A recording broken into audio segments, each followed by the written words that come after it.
Assalamualaikum warahmatullahi wabarakatuh. Pemirsa, sejumlah daerah laut di Indonesia terungkap tercatat memiliki sertifikat hak guna bangunan dan sertifikat hak milik. Setelah polemik pagar laut di Kabupaten Tangerang mengemuka dan menjadi sorotan publik, Menteri KKP Sakti Wahyu Trenggono telah menyatakan daerah laut tidak boleh memiliki sertifikat. Yang menekankan dalam peraturan di Indonesia seluruh yang ada di wilayah laut merupakan milik umum.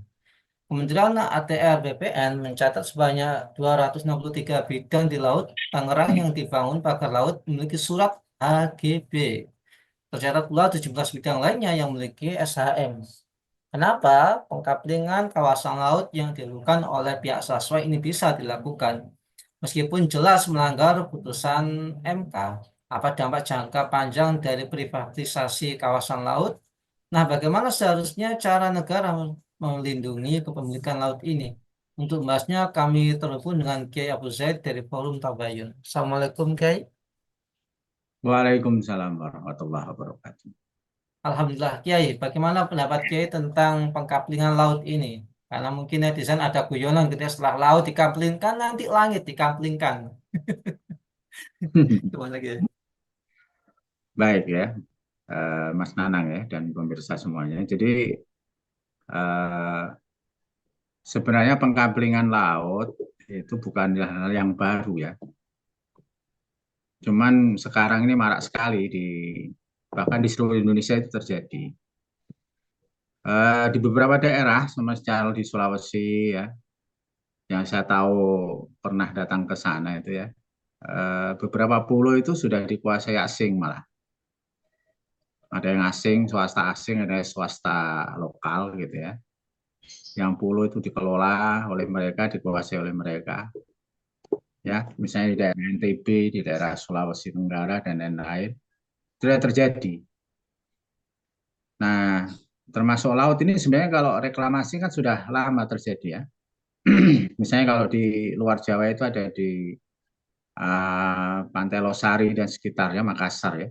Itu Taman Bunga atau Pantai Bunga namanya itu saya lupa ya. Itu juga reklamasi laut yang begitu luas ya, dikuasai oleh swasta. Nah, hanya saja ini mencuat sekarang. Yang jelas-jelas itu bertentangan dengan aturan yang ditetapkan oleh negara, seperti yang disampaikan oleh MK kan, bahwa laut itu tidak boleh dikapling menjadi HGB atau apalagi kalau SHM. Ya. Nah, sebenarnya ini menunjukkan satu hal yang pasti bahwa ada kong kali kong di sini kalau menurut saya ya. Kong kali kong perselingkuhan antara penguasa dengan pengusaha. Dan ini adalah karakter khusus yang dimiliki oleh kapitalisme. Jadi karena sistem kita ini sistem kapitalis, maka yang berkuasa itu sebenarnya bukan pemerintah. Pemerintah itu di dalam pemilu kan dipilih. Nah, hanya saja karena kapitalis ini, para oligarki ini punya uang banyak, dia menguasai partai, maka orang-orang yang dicalonkan untuk jadi penguasa itu adalah calon yang dikehendaki oleh oligarki dari partai. Nah, otomatis ya, dalam pemilu siapapun yang terpilih ya sama saja. Itu adalah pelayannya oligarki semua, siapapun yang dipilih. Hanya mungkin gayanya aja beda-beda Mas Nanang ya. Ada yang apa namanya kelihatan baik, ada yang kelihatan bengis gitu ya mungkin bedanya. Tapi sama saja itu. Jadi ini sebenarnya satu ini adalah konsekuensi logis dari berlakunya sistem kapitalis di negeri ini, sehingga kalau sistem itu tetap dilaksanakan, ya kedepannya akan makin parah Mas Nanang. Mungkin beda tadi betul langit pun agak dikapling semua, jadi kita nggak bisa kemana-mana. Keluar rumah di jalan disuruh bayar, jalan tol segala macam. Nanti mau ke laut dikapling semua nggak boleh ya. Kan ada video beredar itu kan, ada yang datang ke PIK 2 itu kemudian diusir itu orang-orang banyak tuh kan, sama pihak keamanan di situ. Nggak boleh main di pantainya. Nah, jadi itu. Terus yang kedua ya tadi, ini karena wujud kong kali kong antara rejim penguasa dengan pengusaha. Main mata mereka ya, mengeluarkan sertifikat hak guna bangunan sampai SHM itu kan sampai ratusan jumlahnya kan. Itu kan berarti bentuk kong kali kong mereka. Itu Mas Anang. Baik, Kiai. Dampak dari privatisasi laut ini terhadap ekosistem laut, kemudian kehidupan nelayan, ini bagaimana, Kiai? Ya yang jelas itu pertama ya untuk nelayan itu berarti aksesnya ke laut jadi susah kan? Ya, karena di pagar-pagari semua saya sebenarnya melihat sendiri ketika lewat naik pesawat lewat itu kan di atas daerah kawasan PIK itu kan memang dari dulu saya sudah bertanya-tanya, udah lama sebenarnya itu. Ini kenapa ada banyak pagar-pagar nih? Ya, jadi itu terus nelayan kok kasih di kayak jalur kecil gitu loh. Jadi kayak ada jalur kecil mereka ke laut aja, nggak terbuka lagi gitu ya. Jadi akses mereka ke laut terbatas, apalagi nanti kalau memang itu kemudian dikapleng terus dijadikan daratan, berarti lebih jauh lagi mereka harus melaut kan, biaya BBM segala macam, waktu lebih banyak, ya lebih susah lah nelayan yang selama ini udah susah lebih susah. Terus dari segi dampak lingkungan jelas itu akan merubah misalnya ekosistem mangrove harusnya kalau di pantai ya, di tepi laut itu. Nah sekarang dibangun semuanya yaitu berarti akan menimbulkan dampak jangka panjang. Dan yang lebih ini lagi lebih mengirikan lagi sebenarnya lebih dari sekedar nasib nelayan sama apa itu ekosistem pantai itu adalah ya negara ini habis Mas Anang dibagi-bagi semua ya.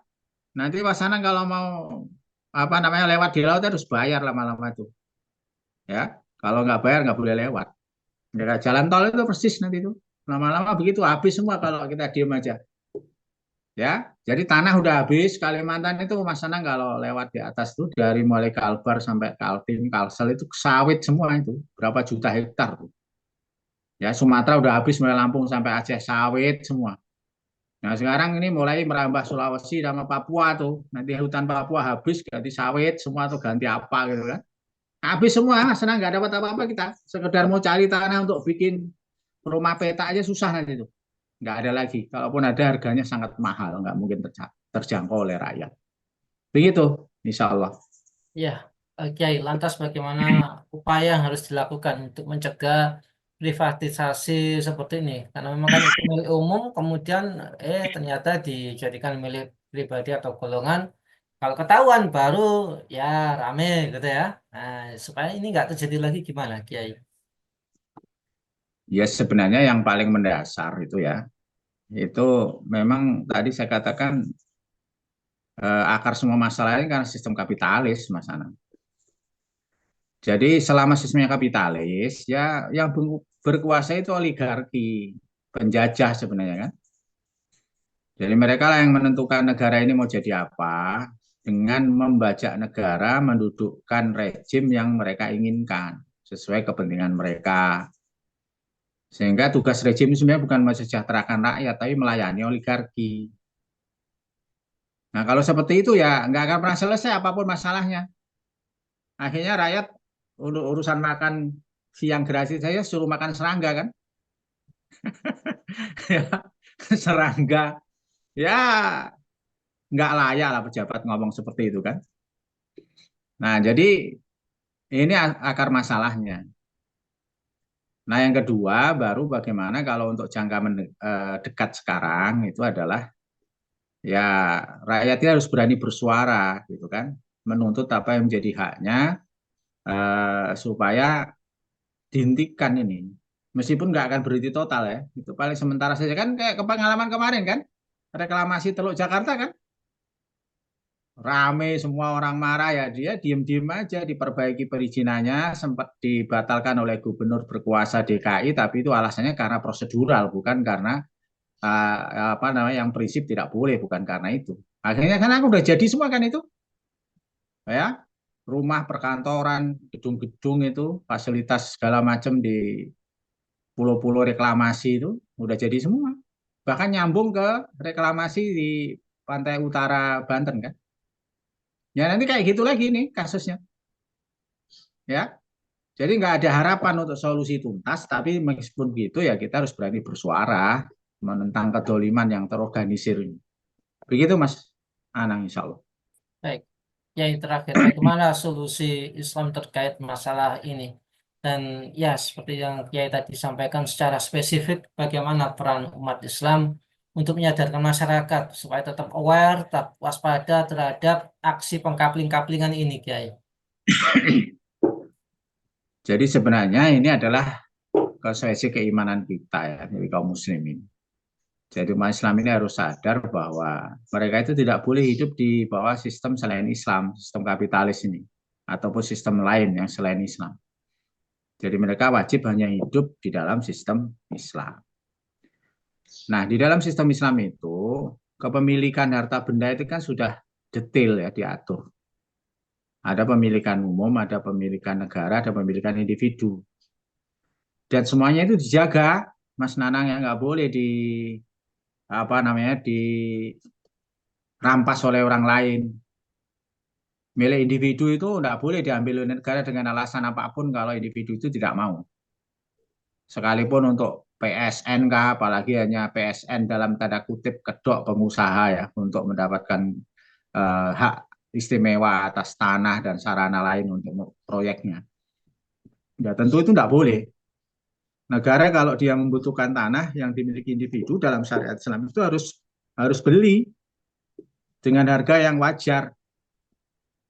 Ya, dalam hal ini Rasulullah menyatakan fa inna dima'akum wa amwalakum wa a'radakum bainakum haramun alaikum ha hurmati yaumikum hada fi syahrikum hada fi baladikum hada.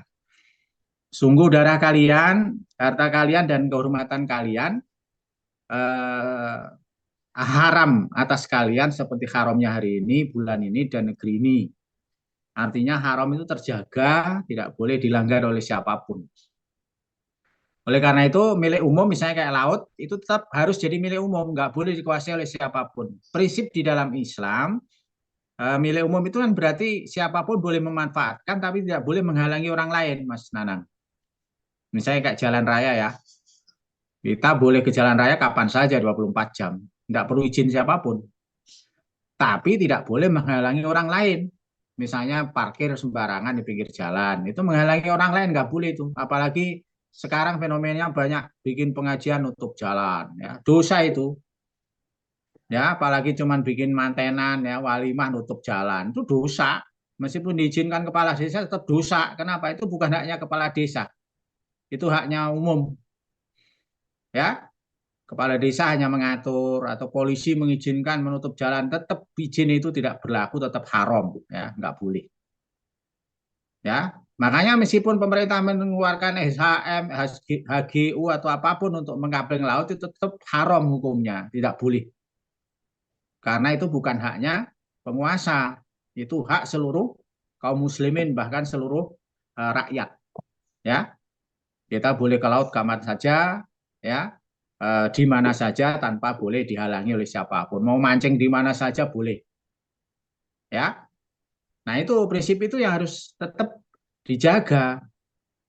Nah ini harus kita jelaskan pada kaum muslimin hak mereka bahwa mereka itu punya hak terhadap harta milik umum baik itu laut, ya sungai, jalan raya lah segala macam tuh.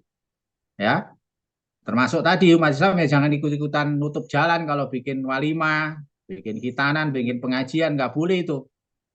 Meskipun diizinkan oleh presiden sekalipun tetap haram karena itu bukan hak mereka. Yaitu ya. Jadi jangan sembarangan nutup-nutup jalan misalnya. Nah, ini ngapling laut sama aja itu kan. Ya. Atau tambang misalnya, tambang batu bara, tambang apa yang jumlahnya sangat besar itu dikapling-kapling dikasih pengusaha. Bahkan sekarang ada ormas ikut-ikutan, itu tetap haram hukumnya. Ya nggak boleh.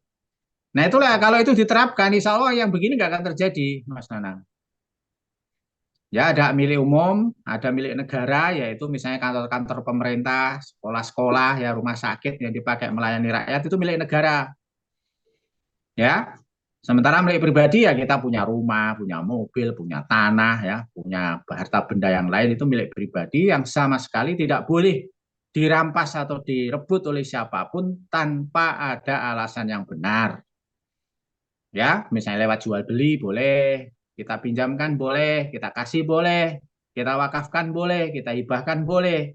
tapi tidak boleh dirampas dengan alasan PSN segala macam itu. Itu semuanya adalah kedoliman yang harus dihentikan. Begitu Mas Nanang kira-kira.